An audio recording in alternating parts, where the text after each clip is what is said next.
Friends, मैं हूं महेश महतो और आप देख रहे हैं हमारा यूट्यूब चैनल भूगोल फॉर यू।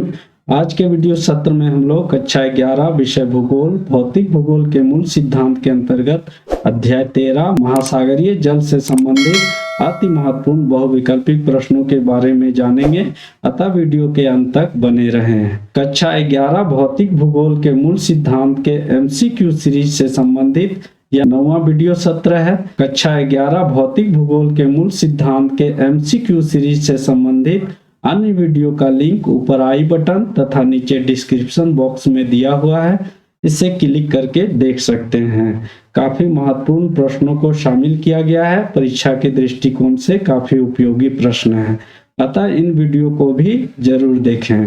तो चलिए बिना विलंब के आज का वीडियो सत्र का शुरुआत करते हैं और बढ़ते हैं पहले प्रश्न की ओर। पहला प्रश्न है, उस तत्व की पहचान करें जो जलीय चक्र का भाग नहीं है। ऑप्शन का वाष्पीकरण, ऑप्शन खा वर्षण, ऑप्शन गा जलयोजन, ऑप्शन घ संघनन। तो दिए गए विकल्प में विकल्प ग इसका सही उत्तर है। जलयोजन जो है वह जलीय चक्र का भाग नहीं है, बाकी वाष्पीकरण, वर्षण एवं संघनन जो होता है वह जलीय चक्र के प्रमुख प्रक्रियाएं हैं।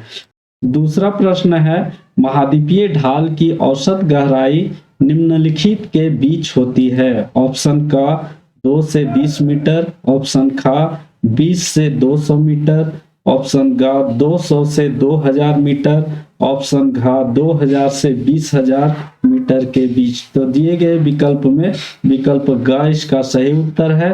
महाद्वीपीय ढाल की औसत गहराई 200 से लेकर 2000 मीटर के बीच होती है।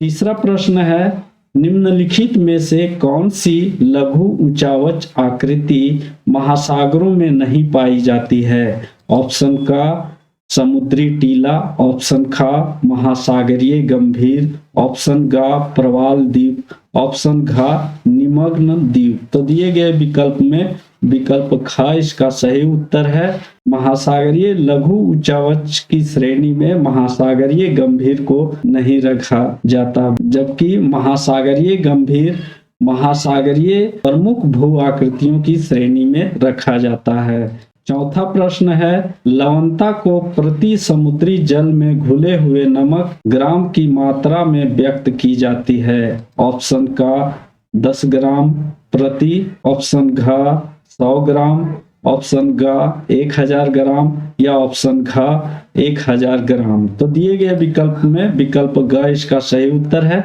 1000 ग्राम प्रति 1000 ग्राम जल पर घुले हुए नमक की मात्रा समुद्री लवणता के रूप में ज्ञात की जाती है। पांचवा प्रश्न है, महासागरों एवं सागरों में तापमान कहाँ से प्राप्त होता है। ऑप्शन का सूर्य से, ऑप्शन खा ज्वार ऊर्जा से, ऑप्शन गा ज्वालामुखी से या ऑप्शन घा गर्म जलधाराओं से। तो दिए गए विकल्प में विकल्प का इसका सही उत्तर है। महासागरों एवं सागरों में तापमान सूर्य से प्राप्त होती है। जिस तरह से स्थलीय भाग के प्रमुख ऊर्जा का स्रोत सूर्य है, उसी तरह से महासागरों एवं सागरों में तापमान का मुख्य स्रोत सूर्य से होता है। छठा प्रश्न है, निम्न में से कौन सा सबसे छोटा महासागर है। ऑप्शन का हिंद महासागर, ऑप्शन खा अटलांटिक महासागर, ऑप्शन गा आर्कटिक महासागर या ऑप्शन घा प्रशांत महासागर। तो दिए गए विकल्प में विकल्प ग इसका सही उत्तर है। आर्कटिक महासागर उपरोक्त विकल्पों में सबसे छोटा महासागर है। सातवां प्रश्न है, विश्व में किस सागरीय जल का तापमान सर्वाधिक है। ऑप्शन का लाल सागर, ऑप्शन खा कैरेबियन सागर, ऑप्शन गा फारस की खाड़ी, ऑप्शन गा मैक्सिको की खाड़ी। तो दिए गए विकल्पों में विकल्प का इसका सही उत्तर है। लाल सागर का तापमान सर्वाधिक पाया जाता है। आठवां प्रश्न है, सबसे कम लवणता वाले सागर निम्न में से कौन है। ऑप्शन का सरगोसो सागर, ऑप्शन खा श्वेत सागर, ऑप्शन गा पूर्वी भूमध्य सागर, ऑप्शन घ कैस्पियन सागर। तो दिए गए विकल्प में विकल्प ख इसका सही उत्तर है। श्वेत सागर में दिए गए विकल्पों में सबसे कम लवणता पाई जाती है। 9वां प्रश्न है, निम्नलिखित में से किस अक्षांश के मध्य सर्वाधिक लवणता वाले सागर स्थित हैं? ऑप्शन का 5 डिग्री उत्तरी से 5 डिग्री दक्षिणी अक्षांशों के मध्य, ऑप्शन खा 10 डिग्री से 20 डिग्री उत्तरी अक्षांशों के मध्य, ऑप्शन गा 20 डिग्री से 40 डिग्री उत्तरी अक्षांश के मध्य, या ऑप्शन घा दोनों गोलार्ध में 40 से 60 डिग्री अक्षांशों के मध्य। तो दिए गए विकल्पों में विकल्प ग इसका सही उत्तर है। सब सर्वाधिक लवणता वाले जो सागर पाए जाते हैं पृथ्वी पर वह 20 डिग्री से 40 डिग्री उत्तरी अक्षांश के मध्य पाए जाते हैं। 10वां प्रश्न है, निम्नलिखित में से सबसे अधिक खारे पानी का सागर कौन सा है? ऑप्शन का ग्रेट साल्ट लेक, ऑप्शन खा लाल सागर, ऑप्शन गा मृत सागर, या ऑप्शन घा सांभर झील। तो दिए गए विकल्प में विकल्प ग इसका सही उत्तर है। मृत सागर में उपरोक्त विकल्पों में सबसे अधिक खारे पानी पाया जाता है। 11वां प्रश्न है, विषुवत रेखा से ध्रुवों की ओर जाने पर लवणता की मात्रा खाली घर होती है। ऑप्शन का घटती है, ऑप्शन खा बढ़ती है, ऑप्शन गा समान रहती है, या ऑप्शन घा इनमें से कोई नहीं। तो दिए गए विकल्प में विकल्प का इसका सही उत्तर है। विषुवत रेखा से ध्रुव की ओर जाने पर लवणता का जो प्रतिशत है या मात्रा है वह घटती जाती है। 12वां प्रश्न है, इनमें से सबसे अधिक लवणता वाले सागर कौन हैं? ऑप्शन का मृत सागर, ऑप्शन खा वान झील, ऑप्शन गा लाल सागर, या ऑप्शन घा ग्रेट साल्ट लेक। तो दिए गए विकल्प में विकल्प खा इसका सही उत्तर है। वान झील में उपरोक्त विकल्पों में सबसे अधिक लवणता पाई जाती है। 13वां प्रश्न है, निम्नलिखित में से किसकी उपलब्धता के कारण पृथ्वी को नीला ग्रह कहा जाता है? ऑप्शन का जल की उपलब्धता के कारण, ऑप्शन खा ऑक्सीजन की उपलब्धता के कारण, ऑप्शन गा प्राकृतिक वनस्पति की उपलब्धता के कारण, या ऑप्शन घा जीव जंतु की उपलब्धता के कारण। तो दिए गए विकल्पों में विकल्प का इसका सही उत्तर है। पृथ्वी के कुल क्षेत्रफल का 71% भाग पर जल की उपलब्धता होने के कारण पृथ्वी को नीला ग्रह कहा जाता है। 14वां प्रश्न है, पृथ्वी के संपूर्ण जल का कितना प्रतिशत भाग महासागरीय भागों में स्थित है? ऑप्शन का 77.25%, ऑप्शन खा 87.25%, ऑप्शन गा 95.25%, या ऑप्शन घा 97.25%। तो दिए गए विकल्पों में विकल्प घ इसका सही उत्तर है। 97.25% जो जल की मात्रा है संपूर्ण पृथ्वी का वह 97.25% महासागरीय भागों में स्थित है। 15वां प्रश्न है, पृथ्वी पर संपूर्ण जल का कितना प्रतिशत भाग भूमिगत जल के रूप में स्थित है? ऑप्शन का 1% भाग, ऑप्शन खा 0.5% भाग, ऑप्शन गा 0.68% भाग, या ऑप्शन घा 0.78% भाग। तो दिए गए विकल्पों में विकल्प ग इसका सही उत्तर है। पृथ्वी पर संपूर्ण जल का लगभग 0.68% भाग भूमिगत जल के रूप में स्थित है। 16वां प्रश्न है, पृथ्वी के कुल क्षेत्रफल का लगभग कितने प्रतिशत भाग पर महासागरों का विस्तार है? ऑप्शन का 70%, ऑप्शन खा 71%, ऑप्शन गा 72%, या ऑप्शन घा 73%। तो दिए गए विकल्पों में विकल्प खा इसका सही उत्तर है। पृथ्वी के 71% भूभाग पर महासागरों का विस्तार पाया जाता है। 17वां प्रश्न है, ताजे जल या मीठे पानी का जल निम्न में से किस रूप में उपलब्ध नहीं है? ऑप्शन का हिमानियों के रूप में, ऑप्शन खा भूमिगत जल के रूप में, ऑप्शन गा नदी एवं झीलों के रूप में, या ऑप्शन घा महासागरों के रूप में। तो इसका उत्तर आप लोग आसानी से दे सकते हैं। ताजे पानी का जल या मीठे पानी के रूप में महासागरों का जल नहीं होता है, बल्कि यह खारे पानी के रूप में होता है। अतः इसका सही उत्तर ऑप्शन घ होगा, महासागरों में। 18वां प्रश्न है, इनमें से विश्व का सबसे बड़ा महासागर कौन सा है? इसका उत्तर आप लोग आसानी से बता सकते हैं बिना ऑप्शन के। चलिए हम ऑप्शन बता देते हैं। ऑप्शन का है हिंद महासागर, ऑप्शन खा है अटलांटिक महासागर, ऑप्शन ग आर्कटिक महासागर या ऑप्शन घ प्रशांत महासागर। जी हाँ, आप लोग ने सही उत्तर समझा है। ऑप्शन घ इसका सही उत्तर होगा, प्रशांत महासागर विश्व का सबसे बड़ा महासागर है। 19वां प्रश्न है, निम्न में से महासागरीय अधस्थल की औसत गहराई सागर तल से कितना नीचे स्थित होता है? ऑप्शन का 2 से 4 किलोमीटर, ऑप्शन ख 3 से 6 किलोमीटर, ऑप्शन ग 4 से 8 किलोमीटर या ऑप्शन घ 4 से 6 किलोमीटर। तो दिए गए विकल्पों में विकल्प ख इसका सही उत्तर है। महासागरीय अधस्थल की औसत गहराई सागर तल से 3 से 6 किलोमीटर के मध्य नीचे स्थित होता है।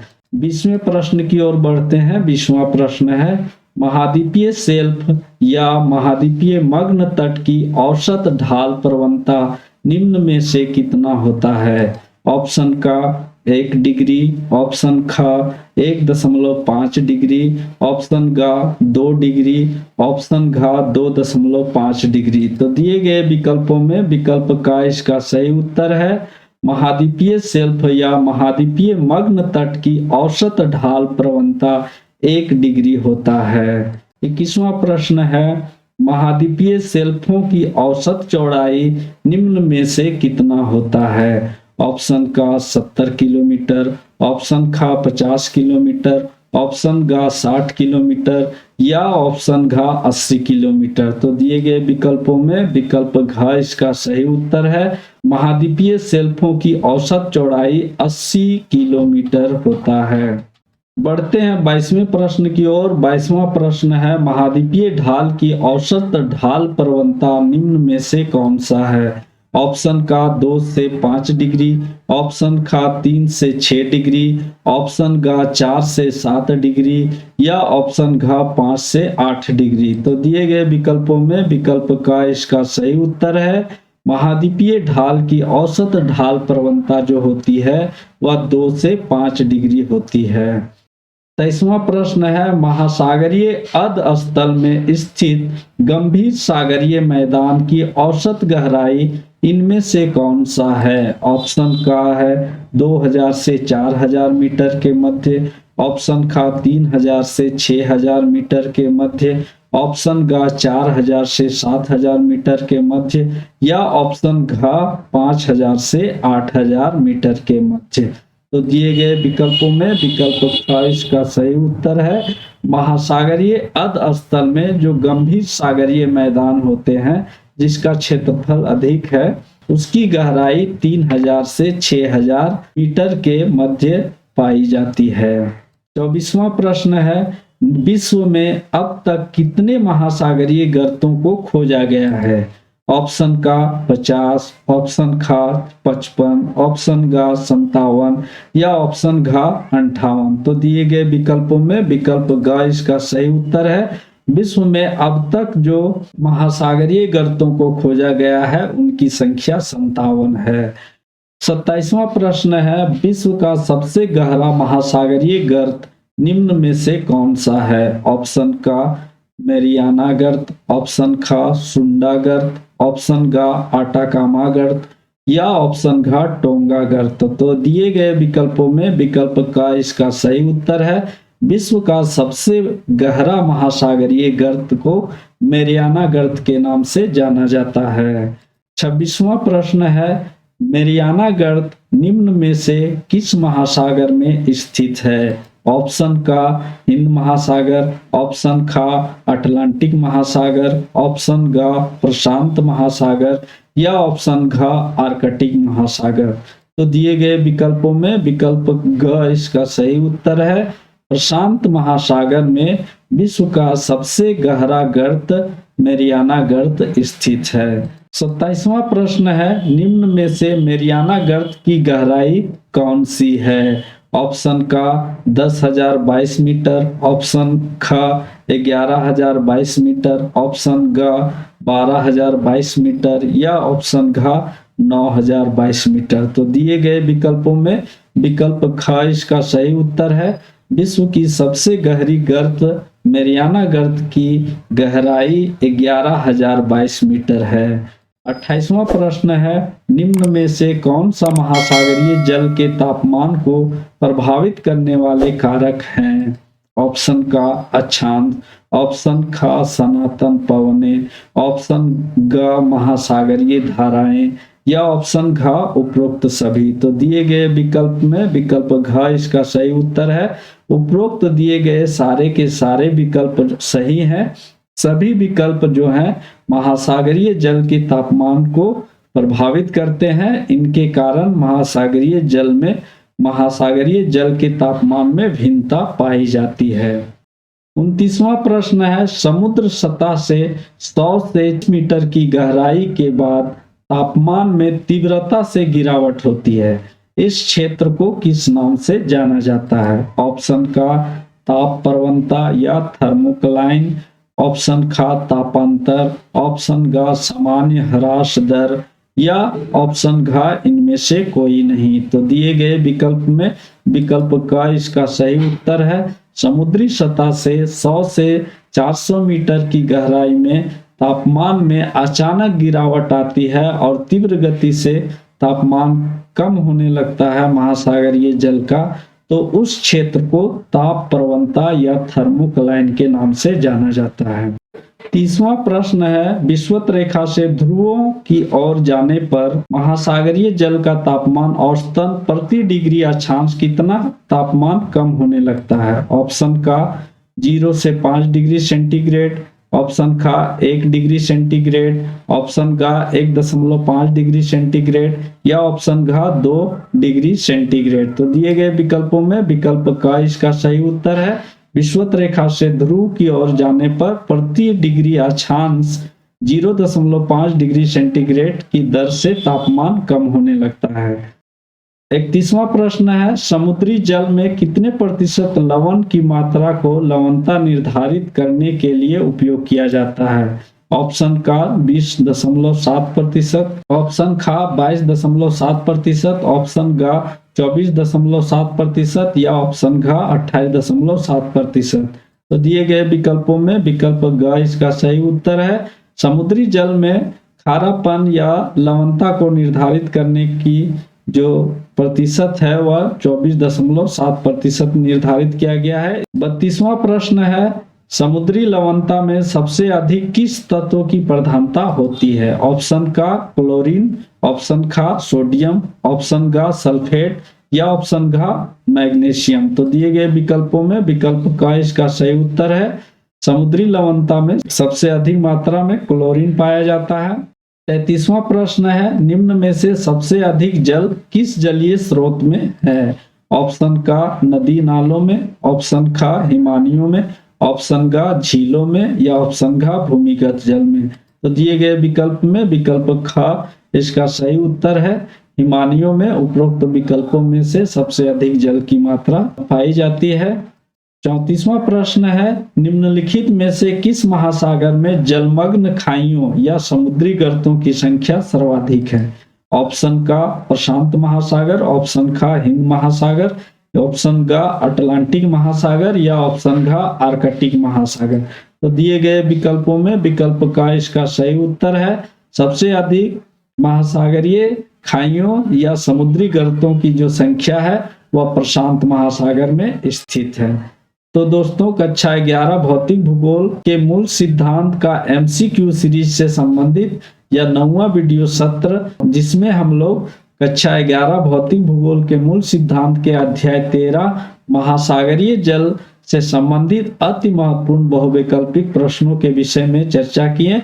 उम्मीद करते हैं आप लोगों को जरूर पसंद आया होगा। अगर पसंद आया है तो इसे लाइक करें, अपने दोस्तों के बीच ज्यादा से ज्यादा शेयर करें तथा हमारे चैनल भूगोल फॉर यू को सब्सक्राइब करके बेल नोटिफिकेशन को अवश्य हिट करें, जिससे आगे आने वाले नए वीडियो का नोटिफिकेशन आप लोगों को मिलता रहे।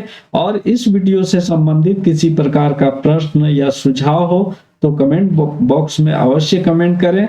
साथ ही साथ भूगोल से संबंधित अन्य विषय बिंदुओं को अगर जानना हो तो हमारे ब्लॉग www.bhugol.net में विजिट कर सकते हैं। आप लोगों का बहुत बहुत धन्यवाद। मिलते हैं अगले नए वीडियो में, तब तक के लिए जय हिंद, जय भारत।